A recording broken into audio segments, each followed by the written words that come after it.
সুপ্রিয় শিক্ষার্থী বন্ধুরা, আজকে আমরা আলোচনা করব ইউনিট 3 এর অন্তর্ভুক্ত পার্ট 1 এর স্পেলিং নিয়ে। আর স্পেলিং এর ক্ষেত্রে তোমরা জানো যে শব্দটি তোমাদের খুব জোরে জোরে উচ্চারণ করতে হবে, সাথে সাথে খাতায় লিখতে হবে। তোমরা যদি অর্থ জানো তাহলে খুবই ভালো, আর কোনো কারণে যদি অর্থ তোমরা ভুলেও যাও, স্পেলিংটি যেন না ভুলো বা বানানটি যেন সঠিকভাবে লিখতে পারো, তার জন্য তোমাদের প্রচুর লিখতে হবে। শব্দটি যখন বারবার তোমরা মুখে বলবে, লিখবে, তাহলে সেটা তোমাদের মেমোরিতে সেভ হয়ে যাবে। তো বন্ধুরা, চলো আজকের যে স্পেলিংগুলো রয়েছে সেগুলো শুরু করা যাক।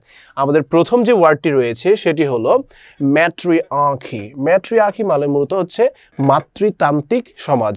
মা যেখানে হচ্ছে যে মানে মাতৃতান্ত্রিকভাবে বা হচ্ছে মাই যেখানে হচ্ছে যে সর্বস্ব বা পুরো পরিবারকে কন্ট্রোল করে, সেটাকে আমরা বলছি ম্যাট্রিআর্কি। আর ম্যাট্রিআর্কির ক্ষেত্রে তোমরা যেই জায়গাতে প্যাচ লাগাতে পারো সেখানে হচ্ছে যে এম এ এর জায়গায় হচ্ছে ই লিখে ফেলতে পারো, দেন টি আর ই হয়ে যেতে পারে এখানে আই এর পরিবর্তে।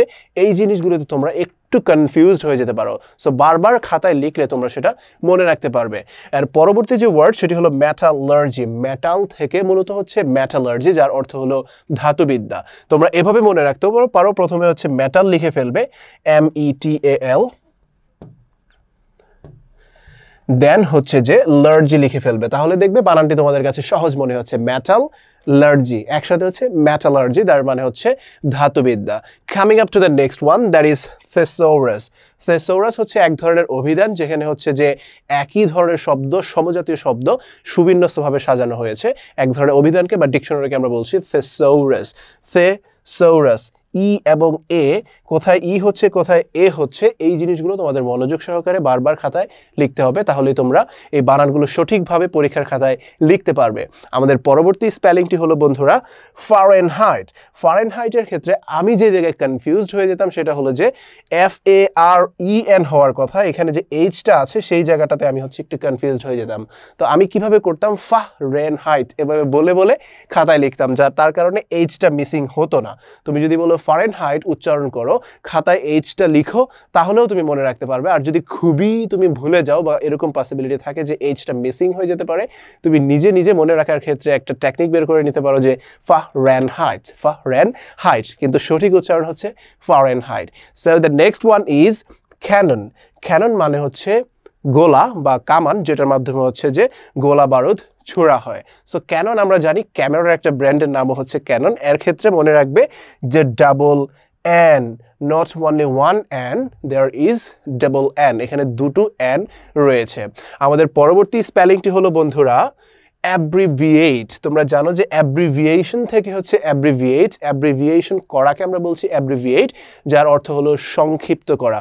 কোনো একটি শব্দ বা কোনো একটি পদবীকে যখন আমরা সংক্ষিপ্ত করে ফেলছি সেটিকে বলছি আমরা অ্যাব্রিভিয়েট, অ্যাব্রিভিয়েট। আমি যে জায়গাটাতে ভুল করতাম, এখানে বি লিখে ফেলতাম, বা এখানে বি হবে নাকি হচ্ছে ভি হবে, অথবা এখানে কি আই হবে নাকি ই হবে, এই জিনিসগুলো নিয়ে আমি হচ্ছে একটু কনফিউজড হয়ে যেতাম। তুমিও কিন্তু এখানে এসে দ্বিধাদ্বন্দ্বে পড়ে যেতে পারো। তার জন্য তোমাকে বারবার মুখে জোরে জোরে উচ্চারণ করতে হবে, আর কি করতে হবে বন্ধুরা, লিখতে হবে প্রচুর খাতায়। তারপরের যে ওয়ার্ড সেটি হলো গর্জিয়াস। খুবই সহজ একটি ওয়ার্ড, যার অর্থ হলো জমকালো। ইউ আর ওয়ারিং অথবা you wear a gorgeous dress, তুমি একটি জমকালো পোশাক পরিধান করেছো অথবা পরিধান করছো। সো এই গর্জিয়াসের ক্ষেত্রে হচ্ছে আমরা যে জায়গাতে কনফিউজড হয়ে যেতে পারি, গর্জিয়াস, ই এর ক্ষেত্রে গর্জিয়াস, গর্জিয়াস মুখে উচ্চারণ করবে, বারবার খাতায় লিখে নিবে। আমাদের পরবর্তী ওয়ার্ডটি হলো অ্যাকোমোডেশন। খুবই সহজ একটি ওয়ার্ড, কিন্তু ডাবল ডাবল যে লেটারগুলো রয়েছে সেইখানে তুমি একটু প্যাচ লাগিয়ে ফেলতে পারো। For example double C, double O কিন্তু নেই, ও একটা, এখানে আবার ও একটা, তারপর এদিকে হচ্ছে double M, double C and double M, এটা মনে রাখতে হবে। আর ও হচ্ছে একটা করে, অ্যাকোমোডেশন। এই জায়গাতে তুমি একদমই ভুল করবে না, সেটা সবাই খুব সহজভাবে মনে রাখতে পারবে। কিন্তু double C and double M, এই জায়গাতে তুমি একটা সি লিখে ফেলতে পারো, সম্ভাবিলিটি রয়েছে বা পসিবিলিটি রয়েছে। সো তোমাকে যেটা করতে হবে, accommodation, double C, double M and একটা একটা করে হচ্ছে ও, এভাবে মনে রাখতে হবে, অ্যাকোমোডেশন, অ্যাকোমোডেশন। আর নেক্সট ওয়ার্ড ইজ আর্কিওলজি। আর্কিওলজির ক্ষেত্রে হচ্ছে এ এবং ই, এ হচ্ছে প্রথমে, তারপরে হচ্ছে ই, আর্কিওলজি, যার অর্থ হচ্ছে প্রত্নতত্ত্ব বা হচ্ছে প্রত্নবিদ্যা। আমাদের পরবর্তী ওয়ার্ডটি হলো অ্যারেঞ্জমেন্ট। প্রথমে তুমি লিখে ফেলবে অ্যারেঞ্জ, দেন লিখবে হচ্ছে মেন্ট, অ্যারেঞ্জমেন্ট যার অর্থ হলো কোনো কিছু সাজানো, আয়োজন করা, সুবিন্যস্ত করা বা হচ্ছে কোনো একটা প্রস্তুতি গ্রহণ করা। অ্যারেঞ্জমেন্ট বলে না যে প্রোগ্রামের অ্যারেঞ্জমেন্ট চলছে, অ্যারেঞ্জ লিখে ফেলবে প্রথম, তারপরে লিখবে বন্ধুরা মেন্ট। তো বন্ধুরা আমাদের পরবর্তী স্পেলিংটি হলো বেলুন। বেলুন তোমরা তো সবাই চিনো, বেলুন এত সহজ একটি স্পেলিং। তোমরা ভাবতে পারো যে এই সহজ স্পেলিংটি কেন আমাদেরকে এখানে বলা হচ্ছে, কেন এটি এখানে শেখানো হচ্ছে। হ্যাঁ, এই সহজগুলোতেই না তোমরা সবাই ভুল করে ফেলো। এখানে দেখো double L N double O N. So আমিও না এই জিনিসটা কনফিউজড হয়ে যেতাম যে ডাবল এল নাকি ডাবল ও, মানে কোন জিনিসটা হবে। তোমরা এটা মনে রাখবে ডাবল এল এবং সাথে সাথে ডাবল ও, বেলুন। বেলুন বলবে এবং খাতায় লিখে ফেলবে। আর next word is assessment. Assessment, assess আলাদা লিখতে পারো, মেন্ট খুব সহজ, এটা তোমরা ভুল করবে না। অ্যাসেস যার অর্থ হচ্ছে মূল্যায়ন করা, অ্যাসেসমেন্ট মানে হচ্ছে মূল্যায়ন। অ্যাসেস ডাবল এস প্রথমে, তারপরে ই, আবার ডাবল এস। অ্যাসেসমেন্ট, অ্যাসেসমেন্ট মানে হচ্ছে বন্ধুরা মূল্যায়ন করা। So the next word is ambassador. Ambassador মানে হচ্ছে রাষ্ট্রদূত। এইখানে হচ্ছে ডাবল এস মনে রাখলেই হবে, অ্যাম্বাসাডর। অ্যাম্বাসাডর, অ্যাম্বাসাডর মানে হচ্ছে রাষ্ট্রদূত, ডাবল এস। এই জিনিসটা মনে রেখে বারবার লিখলেই তোমরা এটাতে ভুল থেকে এড়িয়ে যেতে পারবে। বন্ধুরা আমাদের পরবর্তী ওয়ার্ডটি হলো অ্যানিভার্সারি। অ্যানিভার্সারি, যেই জায়গাটাতে তোমরা ভুল করতে পারো, অ্যানি একটা এন লিখে ফেলতে পারো, তোমাদেরকে ডাবল এন যখন খাতায় লিখবে বারবার হচ্ছে ডাবল এনটা লিখে লিখে তোমাদের মনে রাখতে হবে, মেমোরিতে একদম সেট করে ফেলতে হবে। অ্যানিভার্সারির ক্ষেত্রে হচ্ছে ডাবল এন, অ্যানিভার্সারি। এ লিখবো নাকি ই লিখবো? ভার্সারি, ভার্সারি, অ্যানিভার্সারি। ভার্সাস আমরা যেভাবে লিখি যে এই টিম ভার্সাস ওই টিম, ভিএস লিখি না, তো ওইখানে হচ্ছে ভিই নট এ। সো ওই জিনিসটা দিয়েও কিন্তু তোমরা মনে রাখতে পারো, anniversary, versary, anniversary. So the next word is adolescent. Adolescent, adolescence থেকে হচ্ছে অ্যাডোলেসেন্ট এসেছে। অ্যাডোলেসেন্স বলতে মূলত হচ্ছে কৈশোর এবং যৌবনের মধ্যবর্তী যে সময়টা, বয়সন্ধিকালকে বোঝাচ্ছে। আর অ্যাডোলেসেন্ট মানে হচ্ছে বয়সন্ধিকালীন। এইখানে তোমরা যেই জিনিসটাতে কনফিউজড হয়ে যেতে পারো, LESCE, সিই নাকি SE, সিই নাকি SE, অ্যাডোলেসেন্ট অথবা SENCE যদি তোমরা লিখতে চাও, অ্যাডোলেসেন্স লিখতে চাও। আর যদি সেন্ট লিখতে চাও তাহলে হয়তো তোমরা খুব সহজে লিখে ফেলতে পারবে। বন্ধুরা আমাদের পরবর্তী ওয়ার্ডটি হলো কমিটি। কমিটি খুব কমন একটি স্পেলিং, অনেক পরীক্ষায় এটি এসে থাকে, তোমাদের বিশ্ববিদ্যালয়ে ভর্তি পরীক্ষায় আসে, জবের বিভিন্ন পরীক্ষায় এই কমিটি বানানটি এসে থাকে। এটি খুবই সহজ, জাস্ট তোমাকে মনে রাখতে হবে ও ব্যতীত আই ব্যতীত সব ডাবল হবে। ফর এক্সাম্পল কমি ডাবল টি ডাবল ই, কমি double T double E, COMM I double T double E. আমি যেটা করতাম একটা ই লিখে ফেলতাম মাঝে মাঝে, বা হচ্ছে একটা টি লিখে ফেলতাম, বাট এমটাতে আমি মোটামুটি মনে রাখতে পারতাম। সো তোমার ক্ষেত্রেও খুঁজে বের করতে হবে তুমি কোন জায়গাটাতে ভুলে যাচ্ছ, কোন জায়গাতে তুমি ভুল করছো, সেটা খুঁজে বের করে বারবার সেই জিনিসটা লিখবে, নিজেকে নিজে বলবে, জোরে জোরে উচ্চারণ করবে, খাতায় লিখবে। তাহলে বন্ধুরা তোমরা এই স্পেলিংগুলো খুব সহজভাবে সুন্দরভাবে মনে রাখতে পারবে। আমাদের পরবর্তী ওয়ার্ডটি হলো এক্সাজারেট। এক্সাজারেটের ক্ষেত্রে হচ্ছে তুমি ই লিখে ফেলতে পারো, ডাবল জির ক্ষেত্রে একটা লিখতে পারো, জারেট এ লিখে ফেলতে পারো। সো এই জিনিসটা তোমরা মনে রাখবে, এক্সাজারেট মানে হলো অতিরঞ্জিত করা, কোনো কিছু বাড়িয়ে বলা, এক্সাজারেট বা এক্সাজারেশন। আর next word is adherence. Adherence মানে হলো আনুগত্য।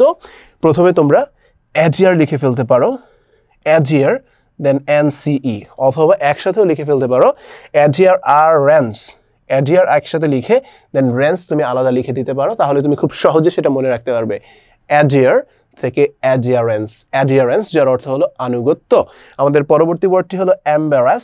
এম্বারাস মানে হচ্ছে লজ্জায় বা অস্বস্তিতে ফেলা। এরকম হয় না যে কোনো আমাদের একটা কটু মন্তব্য বা বন্ধুসুলভ একটা মন্তব্য একটা ফর্মাল প্লেসের মধ্যে মানুষকে লজ্জায় বা অস্বস্তিতে ফেলে দেয়, সেটা আমরা কখনোই করবো না। That is called embarrassment. এম্বারাসের ক্ষেত্রে হচ্ছে ডাবল আর এবং ডাবল এস, বাট এগুলো হচ্ছে একটা একটা করে এম্বারাস, এম্বারাস অথবা এম্বারাসমেন্টও আসতে পারে বন্ধুরা। সো মেন্টের ক্ষেত্রে তোমরা ভুল করবে না, ডাবল এস এবং ডাবল আর এই জিনিসটা মনে রাখলেই তোমরা খুব সহজে এম্বারাসমেন্ট অথবা এম্বারাস বানানটা মনে রাখতে পারবে। আমাদের পরবর্তী ওয়ার্ডটি হলো বন্ধুরা গ্র্যাচুইটাস। গ্র্যাচুইটাস, গ্র্যাচুইটাস মানে হলো ভিত্তিহীন বা হচ্ছে কারণহীন, আমরা কৃতজ্ঞতার বশত বা হচ্ছে যে সম্মানী ব্যতীত কোনো একটা পেমেন্ট ব্যতীত যে কাজটা করা হয়ে থাকে সেটাকে বলে গ্র্যাচুইটাস। তার মানে হচ্ছে যেটা পেমেন্ট ছাড়া বা হচ্ছে যে কৃতজ্ঞতা বশত আমরা করে থাকি, ভিত্তিহীন কারণহীন করে থাকি, দ্যাট ইজ কলড গ্র্যাচুইটাস। গ্র্যাচুইটাসের ক্ষেত্রে হচ্ছে তুমি গ্র্যাচুইটাস প্রথমে গ্র্যাচুই লিখবা, দেন হচ্ছে টাস লিখে দিবে, গ্র্যাচুই দেন টাস আলাদা লিখে দিবে। এটা কিন্তু আবার TUUCH ওই টাচ না, গ্র্যাচুইটাস, গ্র্যাচুইটাস। কনফিউজড হওয়া যাবে না, বারবার খাতায় লিখবে তাহলেই তোমরা বুঝতে পারবে। TOUS অথবা TOCH টাচ, সেটা কিন্তু আবার আলাদা, গ্র্যাচুইটাস, গ্র্যাচুইটাস। একটার সাথে একটা প্যাচ কিন্তু একদমই লাগানো যাবে না বন্ধুরা। আমাদের পরবর্তী স্পেলিংটি হলো গ্যাজেট। গ্যাজেট মানে হলো সরকারি যে ইশতেহার, সেটাকে আমরা বলছি গ্যাজেট। গ্যাজেট একটা জেড দেন হচ্ছে ডাবল টি। এই ডাবল টি এর ক্ষেত্রে তোমরা হচ্ছে কনফিউজড হয়ে যেতে পারো, তার কারণেই আমরা মূলত এই শব্দটিকে এইখানে লেকচার অন্তর্ভুক্ত করেছি। আমাদের পরবর্তী ওয়ার্ডটি হলো বন্ধুরা গ্যারিলা। গ্যারিলা বাহিনী হচ্ছে মূলত হচ্ছে নর্মাল যে সেনাবাহিনী থাকে তার চেয়ে একটু ভিন্ন, একটু আক্রমণাত্মক থাকে। ওরা দলে দলে বিভক্ত হয়ে হচ্ছে শত্রুপক্ষকে আক্রমণ করে। তোমরা জানো গ্যারিলা বাহিনীকেই মূলত হচ্ছে এখানে বলা হচ্ছে গ্যারিলা। গ্যারিলা ডাবল আর ডাবল এল এ, গ্যারিলা, GUERRILLA। মুখে বলবে, খাতায় লিখবে, তাহলেই দেখবে বানানটি তোমরা খুব সহজেই মনে রাখতে পারছো। সো বন্ধুরা, our next word is homogeneous. Homogeneous মূলত হচ্ছে সমজাতীয়, সমজাতিক বিষয়কে আমরা বলছি হোমোজিনিয়াস। প্রথমে তুমি হোমো লিখে ফেললে, দেন জিনিয়াস, হোমোজিনিয়াস তার মানে হচ্ছে সমজাতিক। So coming up to the next word, that is hurricane. Hurricane তোমরা জানো যে ওয়ান কাইন্ড অফ ঘূর্ণিঝড় বা হচ্ছে একটি দুর্বিপাক বা ঘূর্ণিঝড়কে আমরা বলছি হারিকেন। সো হারিকেনের ক্ষেত্রে হচ্ছে ডাবল আর, আর বাকি সবগুলো তোমরা মনে রাখতে পারবে, HURRICAN, ই আছে কিন্তু হারিকেন। শুধু অ্যান লিখে স্টপ হয়ে গেলে কিন্তু হবে না বন্ধুরা, সাথে একটি ইও রয়েছে, এটি তোমাদেরকে মনে রাখতে হবে, hurricane, HURRICANE, hurricane. So the last word for you today is hydraulic. Hydraulic, hydraulic, hydraulic. এভাবে ভেঙে ভেঙে বলবে, তাহলেই তোমরা দেখবে বানানগুলো খুব সহজেই মনে রাখতে পারবে। সো বন্ধুরা, এই ছিল আমাদের স্পেলিং নিয়ে বিস্তারিত আজকের আলোচনা। এই বিষয়ে যদি তোমাদের কোনো প্রশ্ন বা কোনো কনফিউশন থাকে আমাদেরকে কমেন্ট সেকশনে জানিয়ে দিবে, আমরা রিপ্লাই করার চেষ্টা করব। সবাই ভালো থাকবে, সুস্থ থাকবে, বাই বাই।